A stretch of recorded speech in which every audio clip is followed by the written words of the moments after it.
Selanjutnya, mari kita bersama-sama mendengarkan sambutan dari Ketua Umum SMSI. Dengan hormat kami undang Bapak Dr. Andes Firdaus MSI. Dipersilahkan.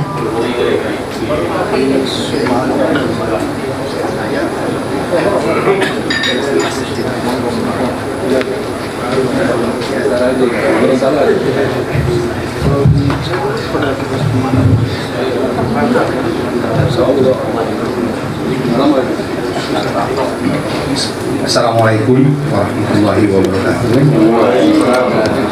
Alhamdulillah, kita sore ini akan berkumpul dalam rangka konvensi nasional atau rapat kerja nasional LKBH SMSI. Pada kesempatan ini saya hanya ingin menyampaikan beberapa hal. SMSI sudah sekian tahun berdiri, mengapa baru sekarang LKBH-nya dikukuhkan? Ini banyak pertanyaan dari beberapa kawan dan kolega kita di luar. Itu yang pertama, karena sudah lama baru dikukuhkan. Yang kedua, pertanyaan lagi, mengapa SMSI baru belum setahun sudah reshuffle? Ada yang terlalu lama, ada yang terlalu cepat berpikirnya begitu. Perlu saya sampaikan kepada kawan-kawan semua yang datang dari seluruh Indonesia, ada dari Aceh. Salam hormat saya kepada kawan-kawan yang datang dari provinsi Aceh, ada dari Papua, dari Kalimantan, ada dari Sumatera Utara. Ingin mendengar penjelasannya secara langsung dari Ketua Umum. Akan saya sampaikan. Sebelumnya saya sapa dulu pada Bapak Kadif Humas yang mewakili Kadif Humas Polri, pada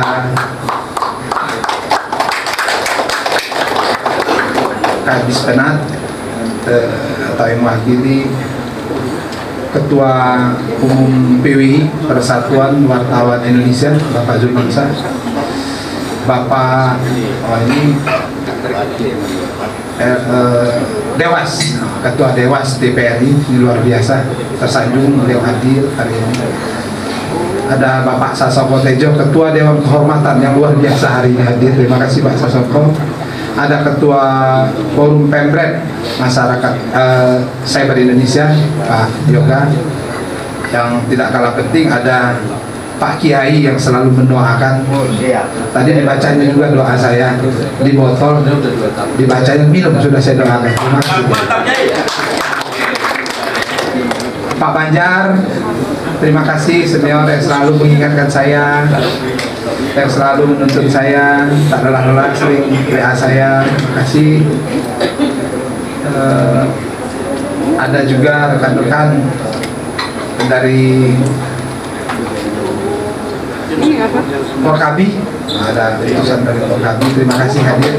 Dan selama ini selalu menjaga tempat kami, walaupun tempat kita itu di samping Mabes, tetapi ada Forkabi juga yang jaga. Terima kasih Forkabi hadir.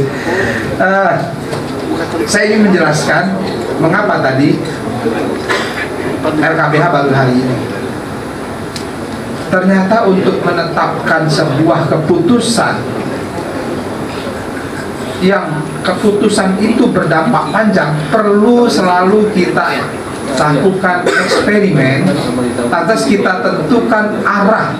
Dan untuk menentukan arah itu ternyata tidak mudah.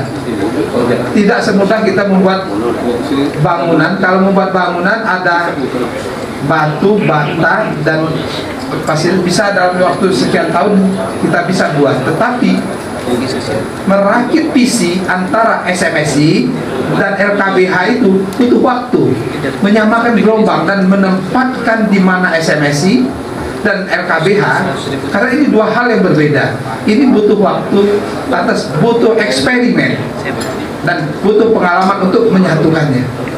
Karena proses persatuan itu ternyata tidak mudah. Seperti halnya Indonesia merdeka, tidak semudah sekian 350 tahun lebih sehingga kita menyatakan bersatu untuk merdeka. Dan ada yang persatuan tetapi hanya pecah. rame-rame bersatu, minta orang luar yang mempersatukan. Mudah-mudahan SMS tidak begitu. Nah, mengapa? Awalnya ada beberapa jenderal polisi, termasuk juga ada senior, walaupun Kombes Usman HP, sahabat kami, yang membidangi atau menggawangi RKBH ini. Tapi setelah ada arahan beliau, SMSI dan RKBH harus berpikir ke depan. Kita diskusikan berbulan-bulan, berpikir ke depan bagaimana. Presiden sudah menetapkan bahwa Indonesia Emas 2045 harus kita songsong dengan optimal.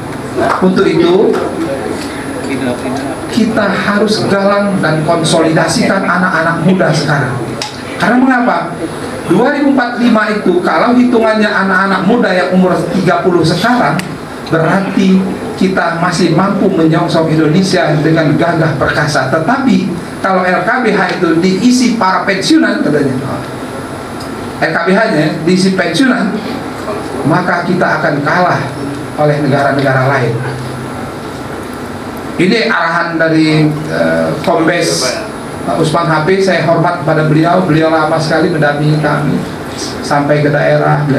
Akhirnya kita putuskanlah setelah koordinasi kepada Dewan Pembina, waktu itu Bapak Dudung, Dewan Pembina sebelum tadi di resapel, kita konsolidasikan juga kepada Bapak Reda. Kebetulan beliau sahabat kami sejak Kajari.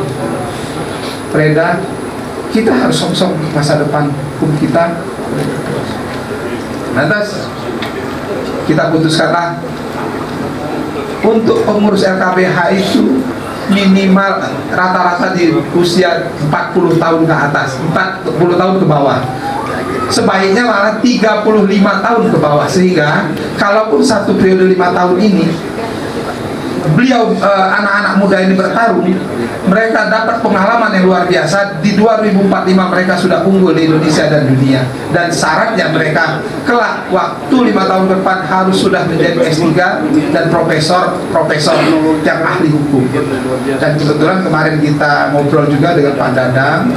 Pak Dadang kemarin sudah berkenan menjadi menjadi wakil ketua Dewan Pembina, tetapi kita minta beliau hanya minta satu surat resmi kepada Kapolri agar dapat izin dari Kapolri, karena beliau masih menjabat kepala sekolah PTIK. Kalau tidak itu dia tidak berani melampaui kewenangan untuk duduk di RKBH, duduk di Dewan Pembina. Insya Allah dalam waktu dekat kita akan layangkan surat kepada Kapolri untuk meminta Bapak Dadang menjadi salah satu anggota Dewan Pembina mewakili unsur kepolisian, kejaksaan, itu ada Pak Jamintel, dan itu dalam rangka memperkuat sinergi sinergi dalam membangun dan menegakkan supremasi hukum menuju Indonesia Emas 2045. Apa programnya? Nah, programnya yang seperti yang dirancang oleh Dr. Henry. Beliau akan coba ada aplikasi nanti seluruh Indonesia. Dan kemarin sudah bicara dengan Prof. Reda bahwa kita akan coba rumuskan bagaimana kita akan kerjasama dengan Kejaksaan seluruh Indonesia, SMS seluruh Indonesia, untuk terus mendorong kesadaran hukum. Dan RKBH juga akan membentuk paralegal di seluruh tanah air. Itu skala prioritas dalam waktu dekat. Nah, mudah-mudahan ini bisa segera disinergikan, nanti segera menghadap ketua Dewan Pembina dan anggota Dewan Pembina untuk merumuskan itu. Satu. Yang kedua, terjadi perubahan struktur di dalam SMSI. Tadinya kompartemen menjadi divisi. Kalau dulu kompartemen itu ada ketua, anggota, sekarang setiap divisi itu ada direktur. Mengapa kok banyak sekali direktur?